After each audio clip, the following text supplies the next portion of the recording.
Hey guys, welcome to Cars and Health Bars. On today's episode, we're going to be getting into a little bit of engine building. Also, we're going to be talking about why Modern Warfare 3 was doomed from the start. With that being said, guys, let's get right into it. So, I guess we can kind of start this episode by saying, no, Jordan is not a specialized engine builder by trade, but that is what we're going to be talking about today, and I feel like Jordan has done enough to kind of scratch the surface that I want to scratch, and of course we'll go in deeper when we find the appropriate engine builder that we both agree we would like to take a deep dive with. But with everything Jordan knows, I think it's enough to scratch the surface and kind of get into the engine building side of the automotive atmosphere. Yeah, I've got a few engines under my belt now. I wouldn't say I guess I am technically a professional, but You I don't don't know. specialize. I don't look at myself as someone like Tim Key, for example, or even Yeah. Haney. That's kind of what I had in mind as far as talking to somebody that is an engine builder, somebody that's like at a machine shop, like taking like parts right off the mill and slapping them on. Yeah, that's kind of what I had in mind going into this. Yeah. I mean, I could definitely work in that kind of environment, but I don't. So, Yeah.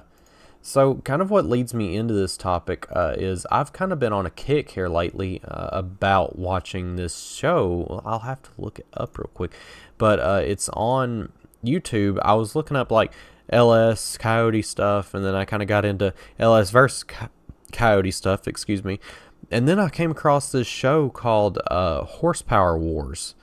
And it is the channel that does it is Power Plus Performance. I don't know if that's a sub show or what, but basically it's a show about putting two engines against each other and seeing which one can make the most horsepower with a given budget. And I don't think they're given a timeline, but they're given a budget and certain rules as far as the engine has to be streetable, no cog driven superchargers. It's got to be 16 rib belt or whatever rib it is, typically. yeah. So 6 rib. yeah, six rib. I don't know why I said 16. And that's kind of what's got me like. I've kind of just learned a lot just going through these episodes about the different aspects of engine building, and it's kind of some stuff I wanted to see if you've dived into personally. And just watching the LS versus Coyote series, I keep hearing this over and over again, and it's maybe something that you know about the Coyote, and maybe there might be some LSs like this, but the Coyote is a low clearance, I believe is what he said, engine, or a low tolerance engine, so everything has to be within a very tight tolerance. And I'm wondering if that's something that you've ever messed with before, or if there's any LSs that you know of that are a tight tolerance engine. So, I don't really remember the specs of engines I haven't built at our shop. Now, I'm gonna assume Busby's engine was pretty tight tolerance, being that it had, plans of being just straight beat on. Yeah. And the thing too is, aluminum blocks can't have too tight of a tolerance because obviously the block will expand more than the bearing race, or the bearings, my bad. So you really don't want to be too tight or too loose, my bad.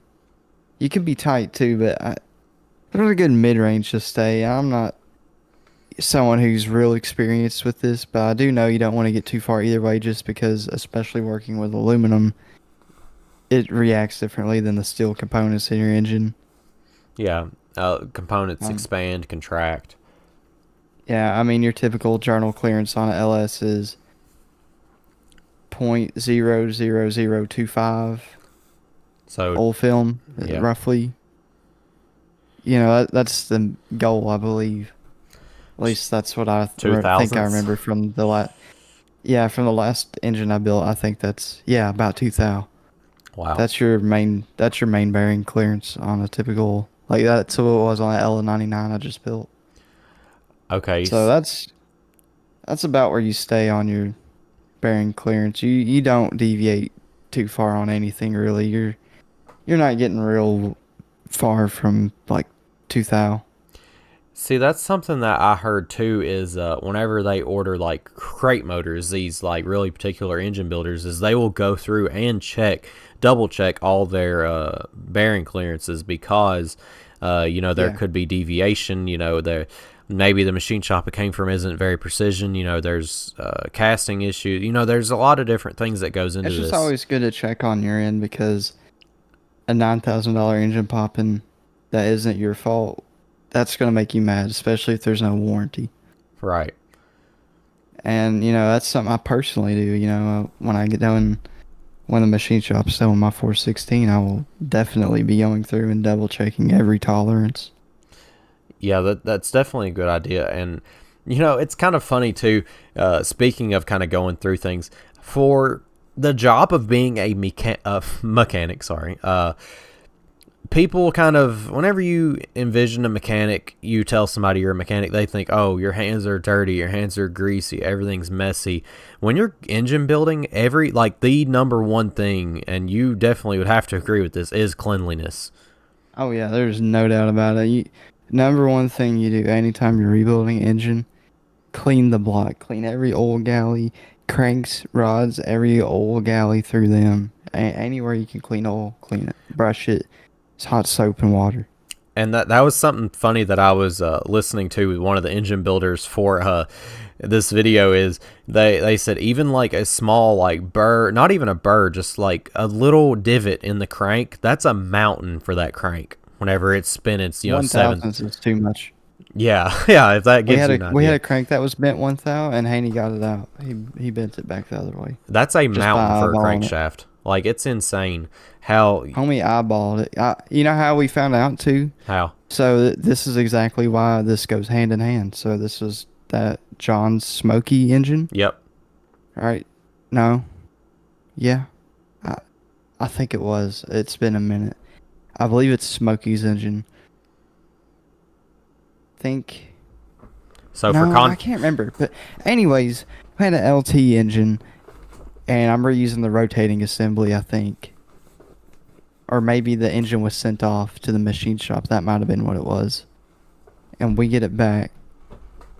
No, this was the engine we put a new crank in, and I was torquing the mains down. And before I even did, as soon as I did my first sequence on torquing all the main caps, I couldn't even spin the crank over by hand. And I double checked everything I could. No, obviously no caps were the wrong way, nothing obvious. So eventually I get my dial indicator set up on that crank, and sure enough, it's got a thousandths bend in it. wow, man, that's Actually, Haney was the one who measured it, but he was there with me. So cranks are not cheap. That's yeah, crazy. yeah. Haney bent that thing back, dude. He set two main caps out on the under the press and found the point that was most likely to be bent at, and pressed on it a little bit and got it bent straight. Wow, that's crazy. Huh? Not a lot of shops go to that much length to fix it. I mean, most shops they just couldn't even be bothered. They just be like, all right, yeah, you need a new crank, buddy. Yeah, well, I mean, they're just not meticulous, I guess you could say.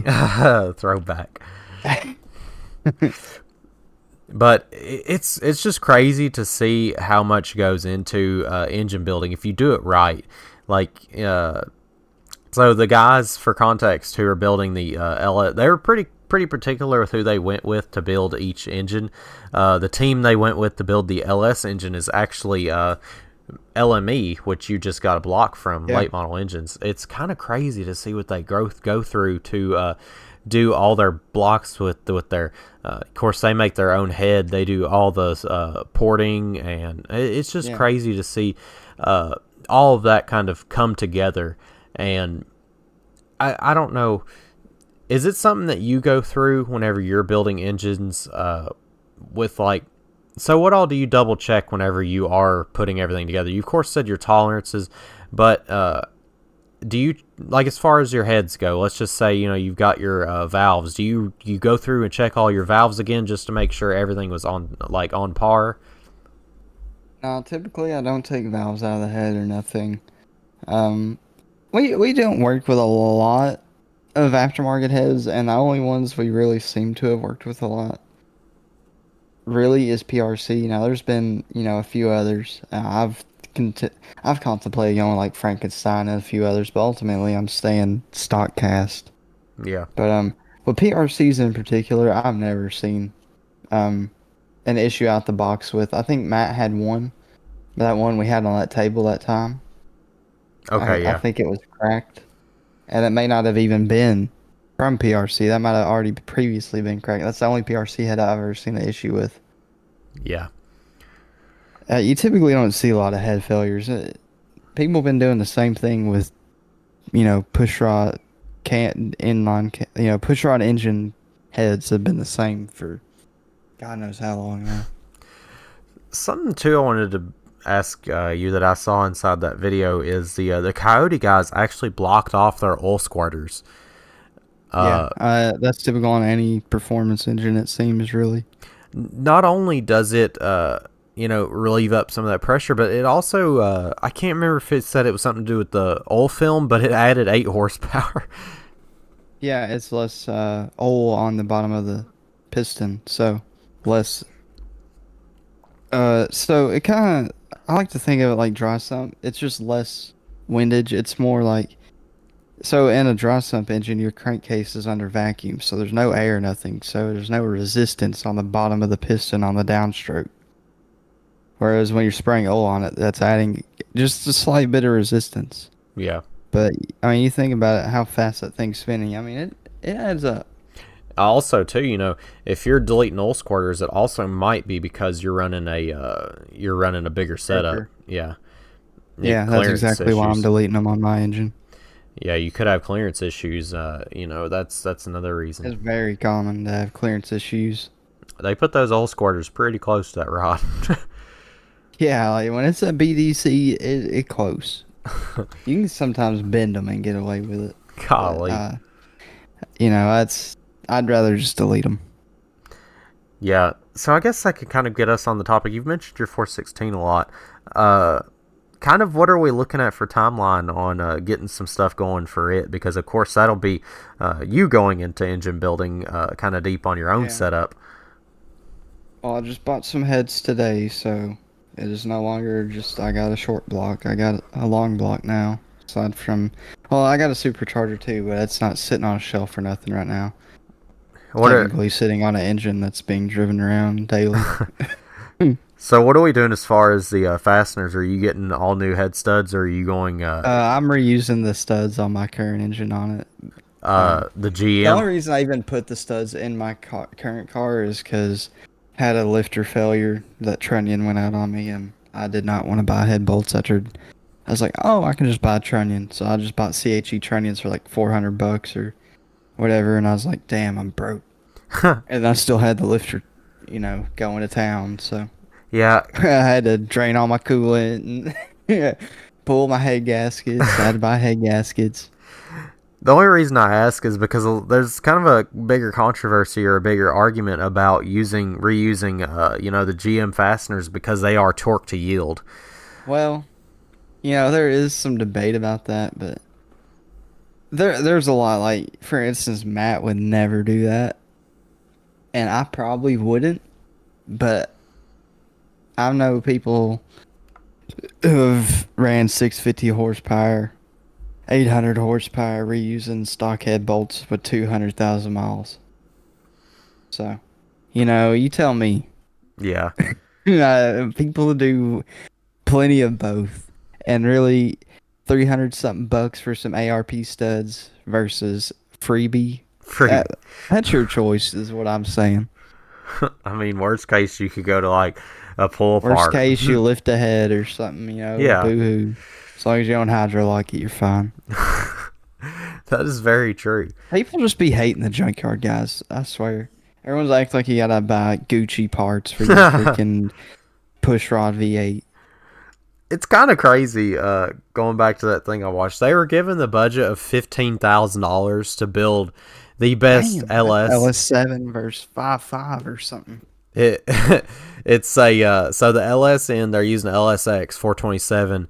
And Makes sense. I think it's a F1A Pro Charger, Yeah, and pretty big. Coyote, of course, 305. They I actually, find it weird they're using a Pro Charger though, because that's just like, oh, I make no torque and I make decent power. yeah, both engines Why are. not just turbos?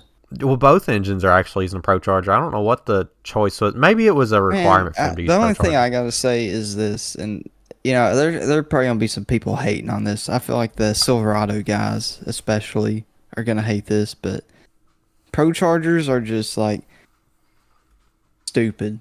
Like, I really don't understand the market for them because, yes, they can make. Don't get me wrong, boost is boost, but if I'm gonna put some money into a belt drive and all that shit, get me a PD blower, man. I want to make my power early. I want to put my foot down like 2,500 RPM and just be put back in my seat. Or at the same scenario, I want to hit some anti-lag and then take off. Like, I don't want the in between. Yeah, you're I saying want one or the either other.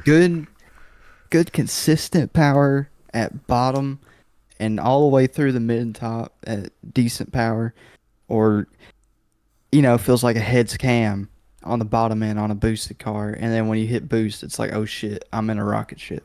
That's what I want. I don't want the in between of, okay, I'm in a rocket ship for the last. Because, like, take for example the ZL1, we got the Shop 6 Gen with a F1A. Perfect example of a F1A. This car used to have a Magnuson 2300 or 2650, I can't remember. And it was so much nicer, dude. It might not make that peak number, but it drove so much nicer. Yeah, that's why I want either a Maggie or just a supercharger. Period. Is it's just for me personally. I like going red light to red light, and that's a supercharger for you. Yeah. I think know? most people would enjoy supercharger more than turbo just because turbo's nice, but if you're not on the interstate, you're probably not using it all the way. Especially if you're on a back road, you're probably doing some sketch shit. Yeah, and it's like Whereas you got a PD blower and you're on some back roads, you can just stop that bitch and you're having fun. it's like you said. Turbo takes a minute to spool. If you're really getting into your boost there, you're doing like Mach Jesus, probably not like super speed, but Yeah. if I get pulled over for going red light to red light in a blower, I'm probably only breaking the speed limit by like 10 and reckless driving. Yeah. If We're just spinning. yeah, if you're going down the interstate making like 30 pounds of boost, you're probably doing like a buck and some change. At least. That's a repo and a trip to the 3 meals a day house. Yeah. So that's just my personal opinion on the supercharger versus blower, supercharger versus turbos, which we'll probably get into a whole thing in a different episode. But Yeah. that's just kind of a taste on how we feel about that. Yeah, I just really wanted to put that out there because the Pro Charger people really be busting my balls. And Pro Chargers are like, I don't know. It just seems I'm like not spending $8,000 on that when I can buy an LSA for like $2,500. it's the easy way out too. There's just like not that much work that goes into putting a Pro Charger on. Granted, it is the same way for a supercharger, but Stock pulley ain't making no boost either. You're on like 4 pounds on stock pulley. and for the amount And you I just spend, hate the way they sound at idle too, man. God. but the what I wanted to kind of get towards is I wanted to see what you kind of thought about this, because I was reading in the comments, people were kind of debating heavily, and you've been on both sides of LS and Coyote, so they're pitting the 427 against the 302, the 50 Coyote. Oh, so they didn't even stroke it or nothing. I'm not sure. I think they are. They at least have pistons. They've been sleeved rod piston. Whatever they could do to make it fast with $1,500. I think they both had block work done. It's a Gen 2 Coyote. I'm surprised it ain't just pistons because they're already forged rod and crank. It's either a 2013 or it's either a 2015 or 2018 block is what I saw. So it's Gen 2 or up. So it's all forged besides the pistons from OEM. But they all went with like these specific rods. It was like Maine or Moraine or something like that. But they all went with like Manly? yeah, that's what it was. they all went with like really beefy setups. I think both engines are going to make upwards to like 1,200 horsepower. But the way the grading system is set up is horsepower per cubic inch, which is definitely one to help the Coyote out. Uh, Yeah. horsepower. They're going to take horsepower and torque, add them together, see which one has the highest value. And I mean, we already know that. yeah, and then the last one was average horsepower or something. I think average horsepower to certain RPM. I can't remember. It's something like that. But a lot of people are like, "Oh, what's the next pairing going to be? A Briggs and Stratton versus a lawnmower or something like bizarre?" Oh no, it was a Briggs and Stratton versus a Hemi because they were complaining so much about the displacement of the 427 and a 302. Well, the thing about that is it's your equation to make horsepower. And I feel like that's what I like so much about the difference between Ford and Chevy. Ford is like, we are going to utilize every bit of displacement we get to the max. And Chevy's over here just like, we're giving out free coupons for here's 2 liters, here's 4. Here. Like, I just like it because Chevy's just like, yeah, I got torque and I spin a little bit. Or really, it's like, I got a lot of torque and I spin pretty good. And Coyote's like, I got okay torque and I spin really fast. Yeah, see That's all power. That's all horsepower is torque times RPM divided by 5252. So you either have high initial torque or high RPM. It's one of the two. I definitely agree. And that's why I kind of wanted to get your take, because I don't necessarily agree with the comment. Yes, there is such a big displacement, issue with that. But, you see the Coyote handle boost so much easier than the LS does, especially whenever you talk stock for stock. But Yeah, I got one more question about this. Is it a Gen 4 427? it's a Summit Racing LSX block. Let's just say that. Oh yeah. Okay. Yeah. LSX. Okay. Yeah. Yeah. Yeah. So it's probably, I don't know, 4-inch bore, a little bit bigger, probably because if it's LS7, it's 125 bore by 4-inch stroke. But I think the LSX is a little different. It's bigger bore, less stroke. But anyways, what I was saying is, if it's a Gen 5, it would really be unfair because Gen 5 heads flow stupid. Oh yeah. The big block or the LSX heads might too. They might have a real big exhaust valve, but I know on the Gen 5s, the exhaust valve's pretty good size and 1.8 rocker. I mean, it's staying open a pretty good amount of time, especially with a good cam. So the exhaust scavenging is pretty good, even compared to a Coyote. Yeah. I would say though, it's kind of unfair for a commenter to be like, yeah, this is an unfair competition, because if you kind of, like you said, the horsepower per cubic inch, there's I think it's going to be like I said, I'm on the last episode of it and I'm pretty excited. It seems like both engines are going to be pretty close to, north of like 1,200 horse. I don't think they're going to be that different as far as power, but I could be wrong. That's the whole reason I'm intrigued in the show. I think it's incredible what they're doing there, given a set budget. It kind of shows you what you could do if you kind of put that money into that. $15,000. It's, if you're doing all the work yourself, $15,000. I mean, that's that'll get you there. Turnkey. Obviously, you could spend $20,000-$30,000 on a turnkey engine that's already ready to rip. But if you were to spend that like $15,000 and just kind of do all the work yourself, you pick your battle. Yeah, pretty much. I would say you don't even have to spend 15 grand to do a Coyote or LS swap. You could maybe spend 5 or 6. Yeah, but I mean, their build includes the blower and all the supporting like. This is like, okay, I throw a cam or I throw, headers intake. Yeah, and that's all you do. Like, you find a running engine that's pulled. I was gonna say you can get like a junk. Just swap it in. You can get like a junk, truck Coyote block for like what, maybe $3,000-$4,000.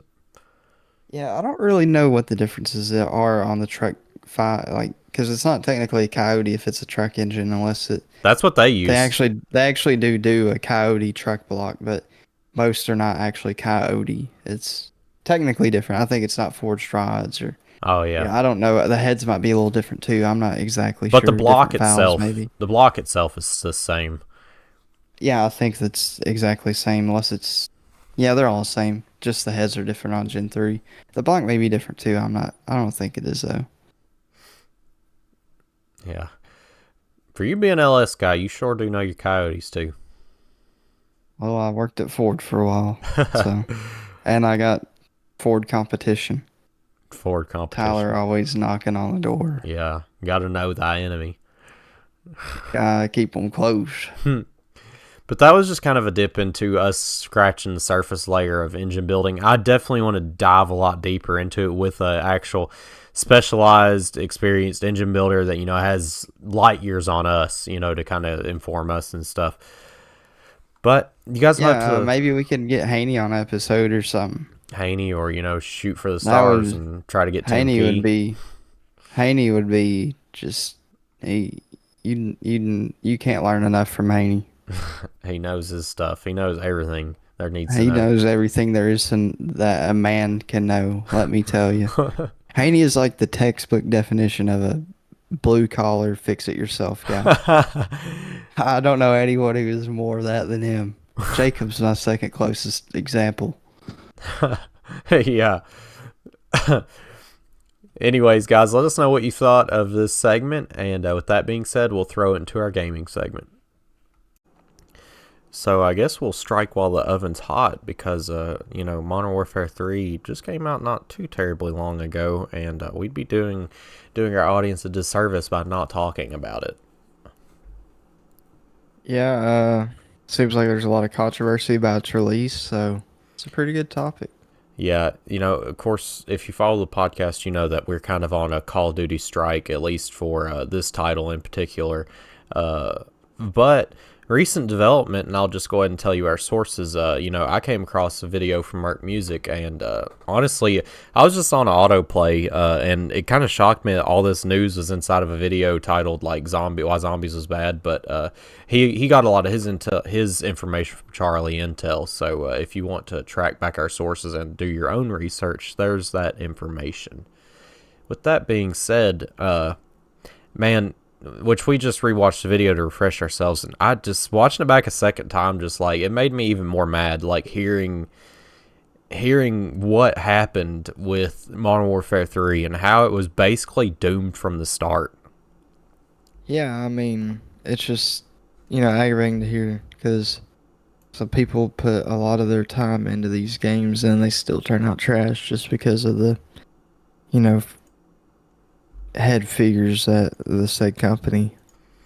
Yeah, and just what kind of stuck with me, and you made a comment about it too, is the fact that I can understand wanting to work long hours, but there was something said about having to work through weekends and work night shift and like all this, which I'm sure that it's very fulfilling, for some people whenever they're doing a project that they feel passionate about.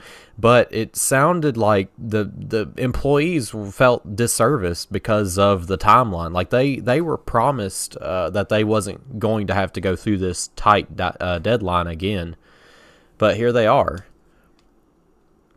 Yeah, I mean, that's pretty much exactly what it is. It's like, okay, we put out one game, we got really time crunched on it, we need to take a break. Well, what do? They come in and say, hey, you know what, we're scrapping your project you just had and making you do this. And oh, yeah, it's got to be done a year sooner than we intended. And then they just keep putting them on the same time crunch. You know how much I don't know what was going through their heads whenever they decided to was originally planned. Modern Warfare 3 was supposed to be an expansion on 2. That was such a great idea. I don't know why they didn't go through with that. Like if they thought fans were going to be upset because it's not a full game. I just don't understand what could have been going through their minds at that time, because it just makes sense for it to be an expansion. Looking at what they gave us now. Yeah, I mean, I couldn't agree more. It just feels like recycled content. And them talking about the MW2 campaign, really, I can tell after I went through the campaign, it's a good campaign, but you can just tell, like, it kind of jumps around a bit, and I don't know. You can just tell that it wasn't originally meant to be as big as it was, because by the end of it, it was like, okay, this looked like not what I was expecting. Yeah, I mean you've played the OG campaigns and the campaigns today, so you for one can actually speak well on the topic of the similarities and differences between the campaigns in modern day, as opposed to the older Modern Warfare 2 and 3s. Yeah, I mean, just, thinking back to the older campaigns, it's been a while and I'm a little nostalgic of them, but they definitely seemed like better campaigns to me. Yeah, one thing that kind of made me upset was that they mentioned that Sledgehammer was already in the midst of working on Advanced Warfare 2, which is something that me and you have been just dying for, a change of movement like that. Yeah. That is what we needed. It makes me so sad to hear that it was in development, or at least, that was kind of the theory. And Yeah. we need that so bad in Call of Duty again. When you really think about it, Advanced Warfare wasn't that bad unless you think of the supply drops. You're exactly right. And I don't feel like that was the developer's fault. I mean, it seems to me like it would be like, okay, drops are the big thing. CSGO came out. All these games come out with drops. Call of Duty ain't passing up on that. The execs are like, no, we're making that money. It's not the developer's fault. Yeah, and yeah, that's where the microtransactions kind of got like, which we could buy skins and stuff back in the older games, but this was the more like random chance kind of thing. Yeah. I They like weren't selling packs and shit. I just hate to see it, man. I've been dying for either a Black Ops 3 remake or just I would have taken any EXO game, honestly. So it was nice to see, and I do wholeheartedly hope that they still do pursue another EXO game like Infinite or Advanced Warfare 2. That would make me really happy to see that come to fruition, because it's just time to get a new taste of Call of Duty again, because they got to change something. It's been so stale since 2019, in my opinion. Call of Duty has just been stale. I mean, granted, 2019 was fun when it first came out, but after, the next game and then the next game, I was like, okay, this, like, when Vanguard was over in Warzone, I just couldn't believe it. I was like, why is this even a thing? yeah. Yeah, and it's like you said, there's no change. Like, it's stagnant. They're just each Modern Warfare game that's came out recently has literally just feels copy paste. It really does, with the movement, the gunsmith. There's no key feature that I can tell you stand out from one Modern Warfare to the next. Nah, and Vanguard's the only one that you could say stands out of the newer ones, and honestly, it stands out as the worst. Not even just that it's different pace or, the maps on it. It's, God, just everything about newer COD just makes me mad, man. Yeah, I completely understand that. Thinking back to the maps of Vanguard makes MW2 got nothing. Vanguard had the worst fucking maps. Yeah, Vanguard. You remember that one with the sub in the middle of the submarine? The submarine. Oh my god, I couldn't stand it. You had to go up in the tower on the left by it. Oh my god, that was just like terrible. Like, if you weren't getting sniped, you were getting killed by a corner camper close quarters.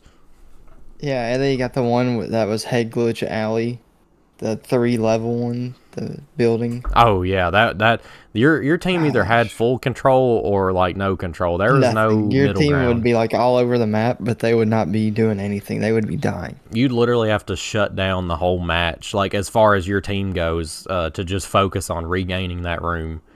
It might as well have been King of the Hill like style game mode. Yeah, I mean, for sure. It's kind of like Halo or something, like King of the Hill, like.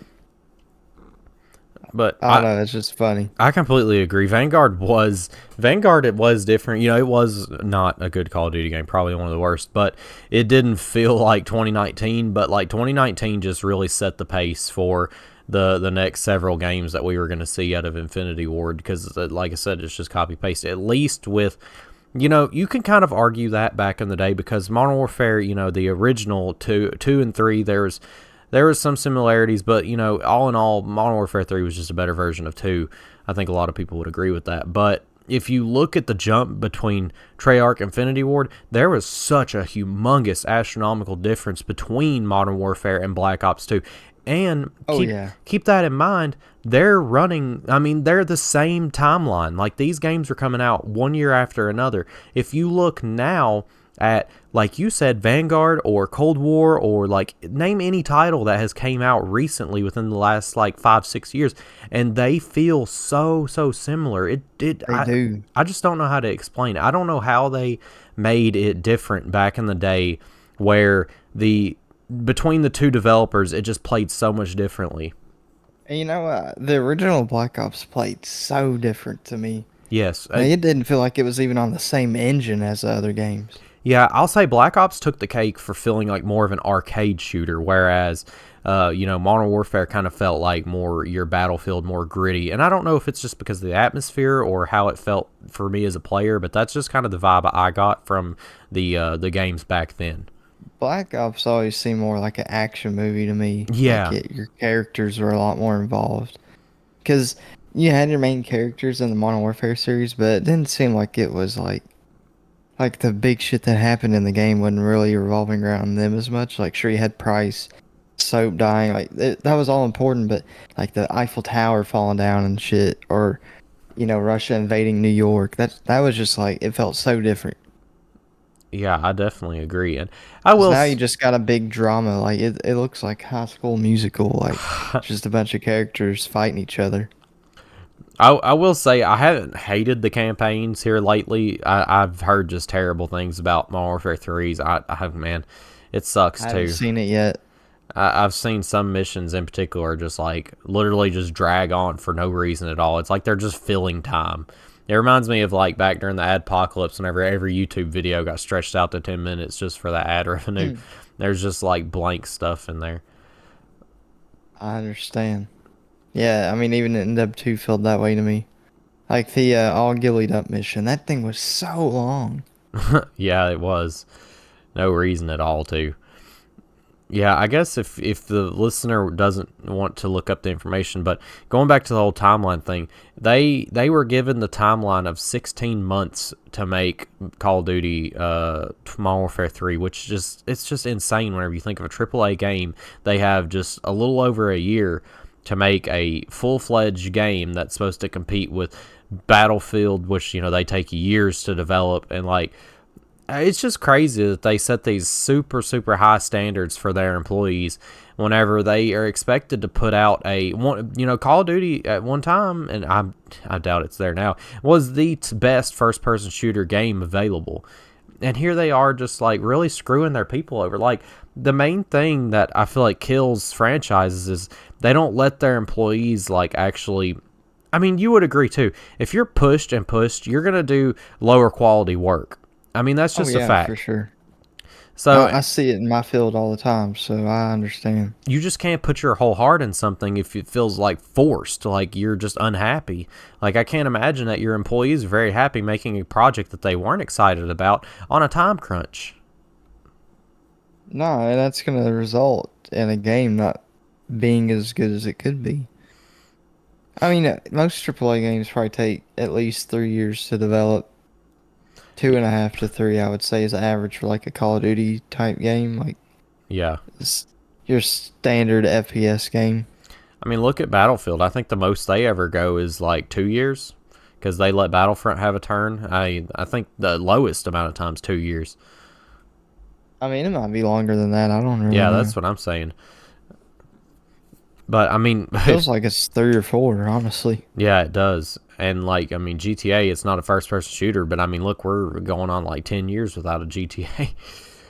I think that's partly just because they didn't even start that project until Red Dead 2 came out. Yeah. At least it seems like that. But you look at Call of Duty with all these different, branches that are working on their game, that you would think that they could kick out one a lot quicker because of how many hands are on their project. There's a lot of hands, but again, it goes back to those, I think a you lot could of it, have less hands and better hours, and it would probably be a better quality product. yeah. And, I don't understand the decision behind, of course, Treyarch skipping their year, which is completely fine. And I commend them for skipping their year. If their game wasn't ready, they weren't going to have a product. But at the same time, it makes you wonder, like, why? Was it really necessary to have another Call of Duty? Like, I wonder if they're just trying to keep up with a cycle. Like yeah, we haven't. If they just want to keep Warzone alive, just don't release the next game. And For just real. release shit for Warzone. Yeah, I mean, I'm not gonna play it, but if that's what you want to do, that's a lot of people are into that. So it seems like most of their fan base is into Warzone. I'm with you. Me yeah, personally, I'm not into it. But if I'm not that's there, but hey, if that's what you like, then I ain't. No, you do you. exactly, and I don't know. I guess we could kind of transition into talking about the zombies a little bit, which we've both kind of seen just a tad bit of.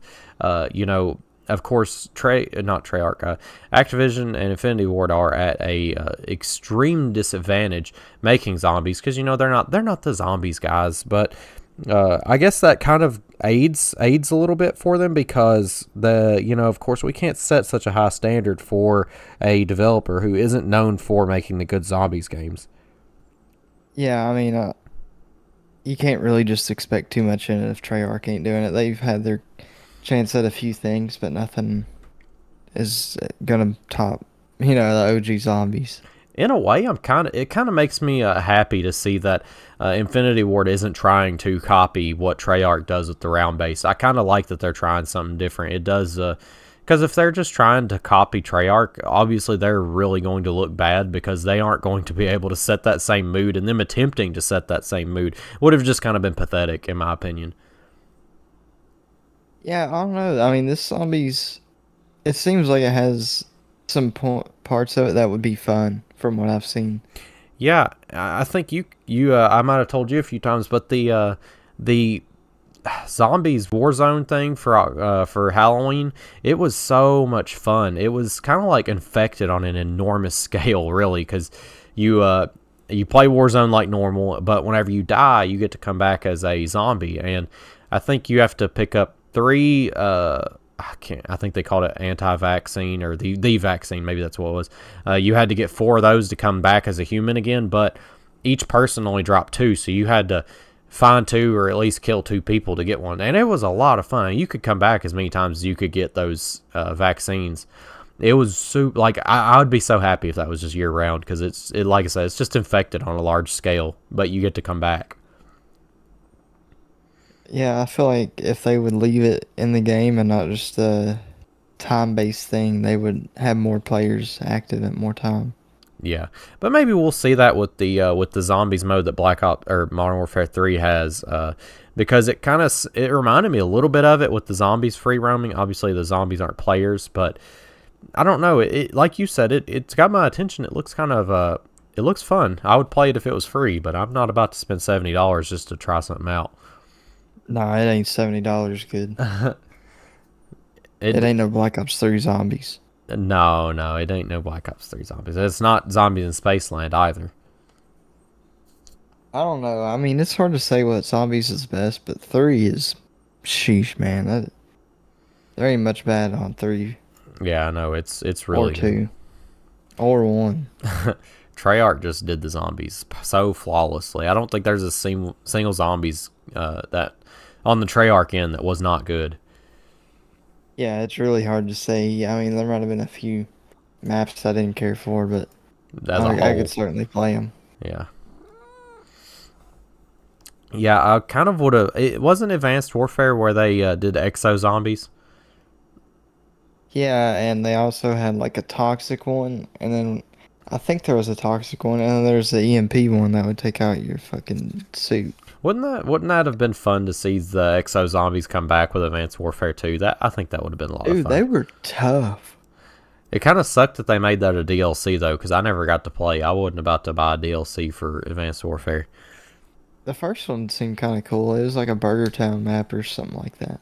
Oh, that's cool. They always be throwing out the Call of Duty throwback. Yeah, you gotta Burger love Town. that. Well, I think both developers kind of do that, but yeah, Burger Town's a OG. That's like their firing range. It's not And the you just don't know about Burger Town unless you played MW2 campaign. yeah, I missed out. And it had a in terminal, the back of terminal, there was the Burger Town. Yeah. Well, that's the only one I know about is the one in the back of terminal. Oh well, you actually see the map in the campaign to end up to. You're flying in America on a helicopter, Oh wow, that's kind of cool. and you got to go in Burger Town. I can't remember what you do, but OG Burger Town. The OG. Yeah, Big OG. I don't know. It does leave me kind of excited about what Treyarch has. That has in the history of Call of Duty a studio ever taken 2 years. I think this might be history. I don't know. I feel like there was no. I can't think of one. Ghost, then Advanced Warfare, then Black Ops 3. I don't think a studio skipped a year. I think this is the first time ever. Yeah, I don't know. So, I don't really care if they do, honestly. well, with that being said, I'm sure there's going to be a pretty high bar set, but, I mean, does there really need to be? It's Treyarch. Yeah, a little bit. And they did make Cold War. Yeah. That was pretty terrible, but It wasn't terrible. I wasn't actually enjoyed it more than 19. It wasn't as bad as Vanguard. Wasn't as bad as 2019 either. Yeah. I mean, The Treyarch, maps are a lot more playable, and it was just more enjoyable. I almost got everything, whatever, Dark Ether or whatever. it's kind of funny, but, like, I hadn't done that since Black Ops 3, and that went for like a big challenge. it's like Treyarch, one of Treyarch's bad games is like a halfway decent game for Infinity Ward, it seems like. Like, that's the baseline that Treyarch is like. Even their worst games are like extremely playable and fun, Yeah. That is Treyarch to a T. So, I mean, Treyarch's bar isn't really. I mean, their low bar isn't really that crazy. I mean, it's still going to be a good game, but I've got high hopes, man. I'm telling you, if they come out with like. I don't even care. If they remake any of the Black Opses, I'm going to be fired up because all of them were just so good. Like, they just can't mess it up. I just don't feel like they can. It would be hard to mess that up. Like, I'm going to be happy with EXO. I'm going to be happy with Black Ops 2, Black Ops 1. I don't care. Just give me a Black Ops game. I'm so But ready. if they go for like a remake like 2019 or something, then I ain't even going to bother. Yeah. I don't know. If I they... don't know. We'll see. It'd be hard. If they put some sort of zombies on there, I'd probably be buying it just for the zombies because I'm kind of upset I didn't get 4 just so I couldn't play Blood of the Dead and all that. What did you say? Blood of the Dead? Yeah. Black Ops 4? Yeah, isn't that what Mob of the Dead's called on Yeah. Yeah, that's what I thought. Black Ops 4 seems crazy for the high rounds. Yeah. I don't know. I haven't really seen much gameplay. They got Origins and everything. They got literally every map, don't they? No. Oh, I thought they did. I thought they redid everything on Black Ops 4. No, there's a Nuketown. There's a 5. But they're not the same. They're kind of like, they got a little spin to them. That's weird they'd remake Nuketown. I thought Nuketown was pretty hated as a zombies map. It was. Yeah. Kind of odd for It them ain't to do too that. bad on there, I think. They gave it another chance. It's different. You should look into it. Yeah. Well, anyways, guys, I guess that's kind of got it for us. We just kind of scratched the surface layer. We'll have to keep up with what Modern Warfare 3 is doing. Obviously, it's, as Call of Duty players, it means a lot to us to see what direction the franchise is going in, even though we're not coming off our strike on the Modern Warfare 3, I don't know, strike. Yeah. Well, with that being said, guys, we'll throw it to an outro, and we'll see you guys next week.